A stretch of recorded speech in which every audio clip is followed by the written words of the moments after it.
continue looking at graphs of antiderivatives. I now want to look for very specific values of my antiderivative. In order to do that, I'm actually going to need one default point of my antiderivative. I need to know at least one point that it passes through. Let's suppose the point I know is f of 0. It's not necessary to know f of 0, but as I said, it's necessary to know a minimum of 1 point. What we do know is that the integral from 0 to 1 of f prime of x is equal to f of 1 minus f of 0. And as I said, f of 0 is something that we know. The integral from 0 to 1 of f prime of x, this is the area under the curve f prime of x between 0 and 1. And then I can add the f of 0 to both sides so that I have this area plus f of 0 is in fact the f of 1 point that I care about, that I'm trying to find.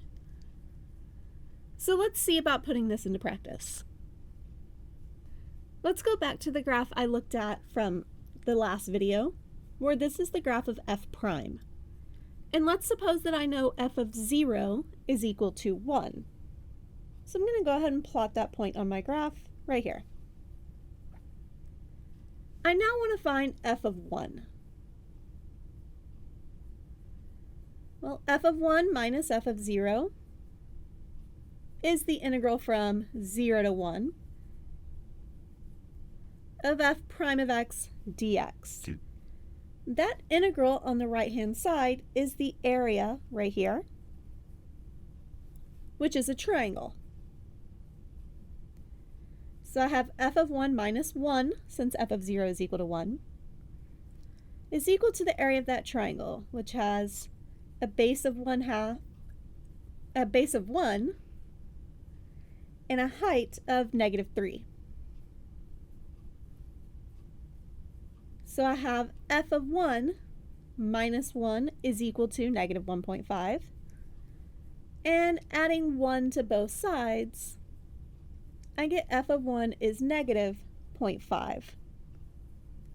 So I'm going to go ahead and plot that point as well. Let's continue this process. F of 2 minus f of 0, that's going to be the integral from 0 to 2 of f prime of x dx. I know that f of 0 is 1, and the integral from 0 to 2 is going to be this triangle here.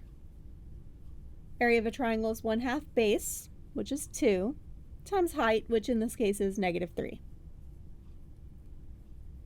So that tells me f of 2 minus 1 is in fact equal to -3.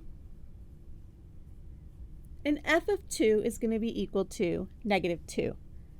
So I'll go ahead and plot that point as well. Next up, f of 3. This will be the integral from 0 to 3 of f prime of x dx. I know f prime of 0, and now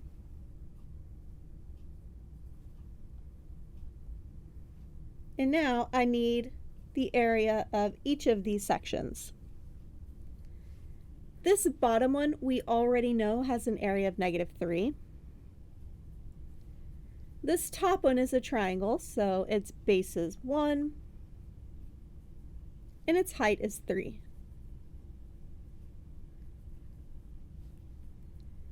That gives me -3 plus 1.5, and if I continue solving this, and I add 1 over, I actually get that f of 3 is equal to -0.5. So I'll go ahead and plot that point as well. Next up is f of 4, and I'm actually going to do something a little bit different for f of 4. I'm going to look at f of 4 and f of 3. This will be the integral from 3 to 4 of f prime of x dx. We already found f of 3 to be -1/2, so I have minus -1/2. And this time my area is just this piece right here, which is a parallelogram, but I'm actually going to think about it in two pieces. This piece right here has an area of 1, and then the top triangle also has an area of 1. Simplifying this, subtracting the 1/2 over, I get that f of 4 is actually equal to 1.5. So I'll go ahead and plot that point as well. For f of 5, once again, let's look between 4 and 5.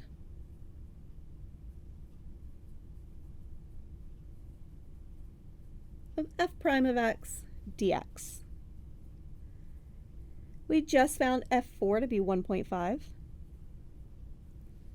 And the integral from 4 to 5 is going to be this little tiny triangle here. Its area is actually 1/4 or 0.25. Adding over the 1.5, I get that f of 5 is actually 1.75. So about there. Next, let's look at f of 5, and I'm going to consider my other endpoint to be 4. Well, my first point, the 5, needs to be the point I'm looking for.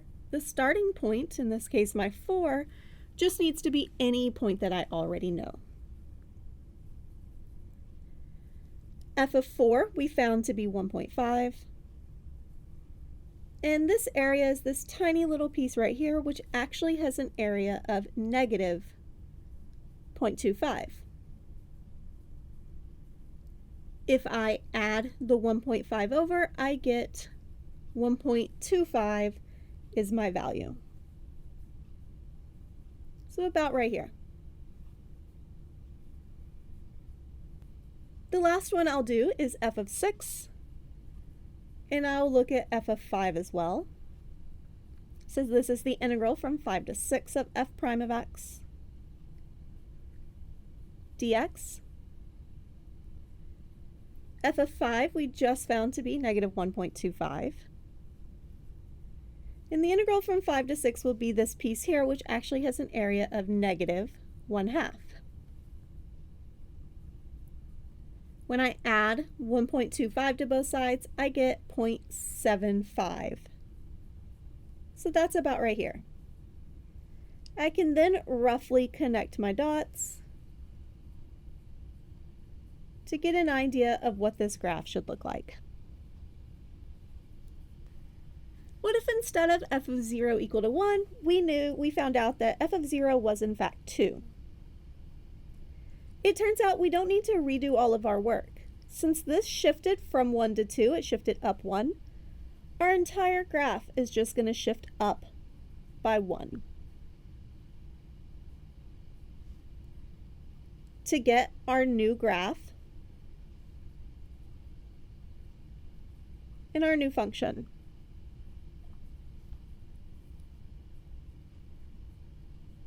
if instead we did -3, this shifted down by 4, so now I'm going to shift all of my points down by 4.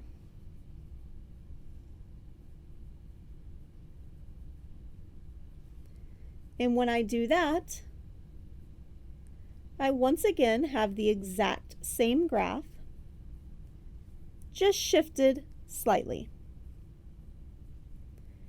So all of my antiderivatives are going to be essentially the same except for a vertical translation. They only differ by this constant. If I know one antiderivative, I can find any other antiderivative by adding or subtracting a single number from the function, or by just shifting the graph up or down.